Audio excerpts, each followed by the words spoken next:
Carta 34. Mi querido Padre, a causa de la debilidad, Jesús cayó sobre los escalones del trono del pretorio. Juan se arrodilló junto a él, lavando las heridas de sus sienes, las cuales habían sido causadas por la corona de espinas. Entonces Pilato, después de dar la orden de liberar a Barrabás, el jefe de los ladrones, volvió a donde estaba Jesús, se detuvo y lo miró con atención. Y con una expresión de dolor y admiración finalmente dijo: «Si en verdad eres un Dios, oh joven heroico, como tu paciencia parece demostrar que lo eres, no tienes por qué temer a estos sabuesos, que ladran tan ferozmente por tu sangre. Si eres un impostor y un sedicioso, ciertamente mereces la muerte. Te considero un joven fervoroso, y te dejaría ir libre, pero no puedo protegerte. Si te libero, no solo tú, sino también todas mis tropas serían masacrados, porque no somos más que un puñado a su alcance. Dime la verdad. ¿Eres hijo del divino Júpiter?» Cuando Jesús, en lugar de responder, guardó silencio, el procurador dijo severamente: «¿Qué? ¿A mí no me hablas? ¿No sabes que tengo autoridad para crucificarte como a un malhechor, y que tengo autoridad para decidir enfrentar el riesgo y soltarte?» Jesús levantó la vista y dijo tranquilamente: «Ninguna autoridad tendrías contra mí si no te fuese dada de arriba. Por tanto, el que a ti me ha entregado, mayor pecado tiene». Mientras Jesús decía estas palabras en un tono admirable, miró fijamente a Caifás, el cual estaba mirando hacia la puerta como si estuviera insinuando al sumo sacerdote. Sobre esto Pilato puso sus manos en su frente y caminó varias veces de un lado a otro ante el tribunal, como si estuviera muy preocupado. Caifás, viendo su indecisión, gritó con dureza: «Si liberáis a este autoproclamado rey o gobernador, ¿no eres amigo del César?» La frente de Pilato se ensombreció. Tomó a Jesús de la mano y lo llevó al portal. Lo señaló y dijo en voz alta: «He aquí vuestro rey. ¿Qué queréis que haga con él? ¿Parece él un hombre al que hay que temer?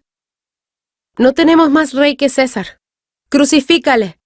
A la cruz con el falso profeta. Muerte al usurpador. Larga vida al César.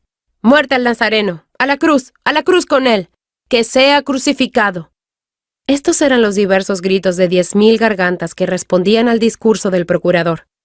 Recordando el mensaje de advertencia que le envió su joven y hermosa esposa, que tanto le influyó, tembló de indecisión. ¿Por qué me obligan a crucificar a un hombre inocente? ¿Qué mal ha hecho? «Crucifícale, crucifícale», fue la ensordecedora respuesta. «Lo castigaré y lo dejaré ir. Solo a cambio de tu propia cabeza podrás soltarle, oh romano», exclamó Caifás en tono amenazante. «O él, o tú, debe morir hoy por el pueblo. Sangre debe fluir para apaciguar esta tempestad». Cuando el procurador vio que nada adelantaba, sino que se hacía más alboroto, pidió agua, la cual le fue traída en una vasija por su paje, y delante de toda la multitud se lavó las manos diciendo: «Inocente soy yo de la sangre de este justo. Allá vosotros, oh judíos, vosotros y vuestro sumo sacerdote». «Su sangre sea sobre nosotros y sobre nuestros hijos», respondió Caifás, y todo el pueblo repitió sus palabras. «Sí, sobre nosotros y sobre nuestros hijos recaiga la culpa de su sangre». «Que así sea», respondió el procurador con su rostro ensombrecido y pálido como el de un muerto. «Tómenlo y crucifíquenle, y que Dios, al que él adora, los juzgue a vosotros, no a mí, por la acción de este día». Entonces Pilato se apartó de ellos y le dijo a Jesús: «Tú eres, me parece, un hombre inocente, pero ves que no puedo salvarte. Sé que me perdonarás, y que la muerte no puede causar temor a alguien con fortaleza como la tuya».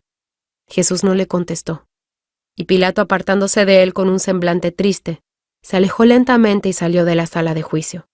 Al hacerlo, uno de sus capitanes le dijo: «¿Lo azotaré, mi señor, según la ley romana, que ordena que todos los condenados a muerte sean azotados?» «Haz lo que la ley ordene», respondió el débil romano.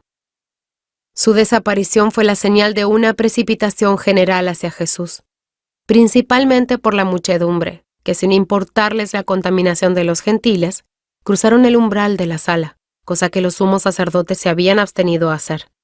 Estos hombres despreciables echaron mano de Jesús, y ayudados por los hombres armados, lo arrastraron a la sala exterior o la sala común. Allí lo desnudaron y, por orden del capitán, un soldado lo azotó con 40 azotes menos uno. Todo esto lo soportó Jesús con una majestad como la de Dios. Ni un gemido escapó de sus labios, ni una mirada de resentimiento encendió las santas profundidades de sus ojos, los cuales, de vez en cuando, eran elevados al cielo, como si de allí buscara ayuda y fortaleza. No solo Emilio, sino también Juan, se encontraban ahora separados de él, pero mi tío, el rabí, estaba de pie cerca para ver lo que sucedería, y para usar su influencia, si fuera posible, para persuadir a los jefes de los sacerdotes de que abandonaran la idea de matarlo. Buen rabí, le dijo Jesús, deja que hagan conmigo lo que quieran. Mi padre me ha entregado en sus manos. Yo muero, pero no por mí mismo. Puedo guardar o entregar mi vida si quiero. Oh, entonces, querido maestro, exclamó mi tío, ¿por qué no te salvas a ti mismo? ¿Por qué has de sufrir todo esto y también la muerte si tienes poder sobre tu vida? Si yo no muero, entonces todos vosotros estaréis muertos. Debe cumplirse la escritura que habló de mí. Como cordero fue llevado al matadero. El rabí Amós ya no pudo hablar con él, pues la multitud lo arrastró fuera del tribunal de Gabata, y así bajaron por la calle en dirección a la puerta de los reyes que lleva al Calvario, el lugar público de ejecución. El rabí Amós acompañó a la multitud, manteniéndose cerca de Jesús, tanto como los soldados romanos quienes caminaban al lado de él lo permitían. En el camino, mientras cruzaban el lugar donde antes estaba el palacio y la estatua del Antíoco Seleuco, los ojos del rabino se sintieron atraídos por los gritos y los dedos de la gente que apuntaban hacia el cuerpo de un hombre que yacía muerto a los pies de una higuera marchita. Al acercarse reconoció los rasgos de Judas, el hombre que tan vilmente había traicionado a su maestro. El espectáculo exhibido era indignante y terrible para mirar. Alrededor de su cuello había un pedazo de su cinto, y la otra mitad aún estaba atada a una rama del árbol, mostrando cómo se había encontrado con su destino. Para entonces, la gente que arrastraba a Jesús a la muerte ya estaba muy lejos de la puerta, cuando una cruz de pesado ciprés fue sacada por un centurión de un patio cerca de la logia.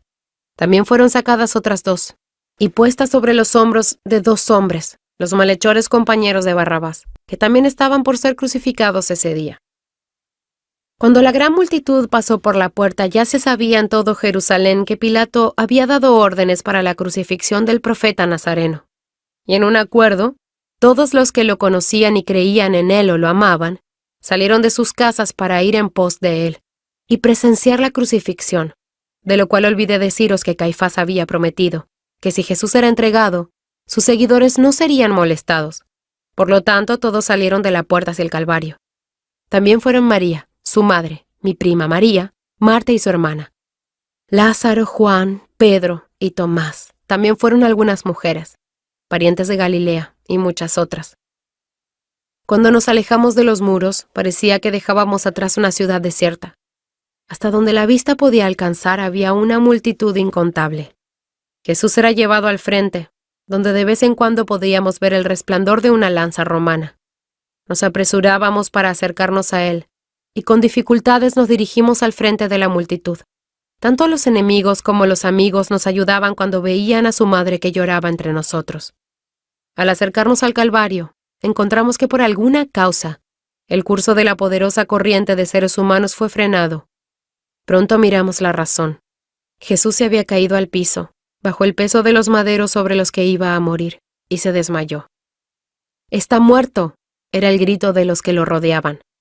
Pero, al acercarnos, estaba revivando, pues alguien le había ofrecido vino en los labios y le había echado agua en la frente. Se levantó, mirando ligeramente a su alrededor. Cuando se encontró con la mirada de su madre, él dijo conmovedoramente: «No llores, madre mía. Recuerda lo que ya os había dicho muchas veces de esta hora, y creed, mi hora ha llegado». Hablando así, sonrió a su madre y a nosotros, con una cierta mirada de paz divina iluminando su rostro. Barrabás, el jefe de los ladrones, que de algún modo había tomado el mando de la turba, ahora con la ayuda de 3 hombres, volvió a levantar la cruz sobre los hombros de Jesús, y el soldado le ordenó que siguiera hacia adelante. Pero la joven víctima se desplomó inmediatamente bajo la carga insoportable. Ante esto no sabían qué hacer, pues es deshonroso para judíos o gentiles ayudar a llevar la cruz de un malhechor, y más para un romano tocarla. En esta crisis miraron a un comerciante sirofenicio, Simón de Cirén. un hombre venerable, bien conocido por todos en Jerusalén. Por alguna razón, Abner aborrecía a este hombre y al verlo, lo señaló al centurión como uno de los nazarenos, y le sugirió que se le obligara a llevar la cruz en pos de Jesús. Inmediatamente el mercader cirineo fue bajado de su mula y llevado al lugar donde estaba la cruz, pensando que él mismo iba a ser ejecutado. Pero cuando vio a Jesús de pie, pálido y sangrando junto a la cruz caída, supo lo que sucedía, y se puso a llorar, y arrodillándose a sus pies dijo: «Si me obligan a hacer esto, Señor, no penséis que ayudo para tu muerte. Sé que eres un profeta que viene de Dios». «No te hemos traído aquí para conversar, anciano, sino para trabajar. Eres un hombre fuerte. Levantad este extremo de la cruz y ayudadle», gritaban los sumos sacerdotes. Simón, quien es un hombre fuerte, aunque de 60 años de edad, levantó un extremo del madero, y Jesús trató de moverse bajo el peso del otro extremo, pero no pudo. «Maestro, déjame cargarla yo solo», dijo el fuerte Simón. «Yo soy más fuerte. Bastante tienes con llevar el peso de tu propia pena. Si es deshonroso llevar una cruz en pos de ti, me glorío en mi deshonra, como lo harían mis 2 hijos si estuvieran aquí hoy». Entonces levantó la cruz y la llevó sobre sus hombros, siguiendo a Jesús, quien, débil por la pérdida de sangre y sueño, y abatido hasta la muerte, tuvo que apoyarse en un brazo del instrumento de muerte. ¡Ay, mi querido padre! ¿Qué lugar era este por el que caminábamos? Las calaveras yacían esparcidas bajo nuestros pasos, y por todas partes los huesos humanos que blanqueaban en el aire, y pisábamos en montones de cenizas donde los romanos habían quemado los cuerpos de muchos de aquellos a quienes crucificaron. Las cruces que cargaban los ladrones eran arrojadas por ellos, uno con una profanación, el otro con un suspiro, ya que anticipaba la angustia que iba a sufrir en ella. La cruz más grande de las 3 era la de Jesús. Fue tomada de la espalda del anciano mercader cireneo por 3 soldados y arrojada pesadamente sobre la tierra. Fue entonces cuando se acercó una crisis del interés más doloroso. El centurión ordenó a sus soldados que despejaran con sus lanzas un círculo alrededor del lugar donde iban a colocar las cruces. Los judíos que se habían amontonado cerca, sedientos en gran manera de la sangre de su víctima, retrocedieron lenta y reaciamente ante las puntas afiladas de las lanzas romanas, empujadas contra sus pechos, pues el centurión tenía consigo 60 hombres armados, además de una parte de la guardia de Herodes. Juan, sin embargo, mantuvo su lugar cerca de su maestro. Cuenta que Jesús continuó mostrando la misma tranquilidad sublime cuando el centurión ordenó a los crucificadores que avanzaran y clavaran a los malhechores en sus cruces. El ladrón, Ismerai, quien era edomita, al ver al hombre acercarse con la canasta donde traía los clavos y los martillos, frunció el ceño con fiereza y miró desafiante. Al instante fue tomado por 4 soldados partos de la guardia romana que se veían salvajes, y fue desnudado y aventado de espaldas sobre la cruz. Él se resistía, porque era un hombre fuerte. Era tan violento que se necesitaron 6 personas para sostenerle sus manos sobre la cruz, y sus palmas se abrieron para recibir el clavo, los cuales uno de los crucificadores, con los brazos desnudos y musculosos, presionando su rodilla sobre la muñeca de él, introdujo a través de la carne y de la madera, con 3 golpes rápidos y fuertes, con un corto pero pesado martillo.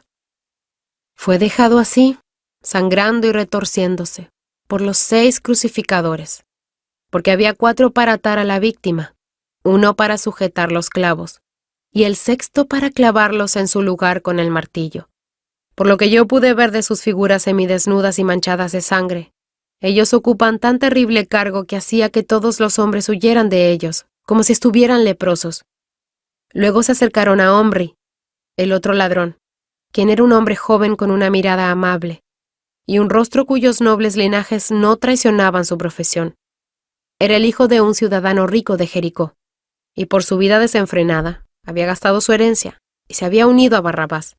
Había escuchado a Jesús predicar en el desierto del Jordán, y una vez le preguntó con profundo interés muchas cosas tocante a la doctrina que enseñaba.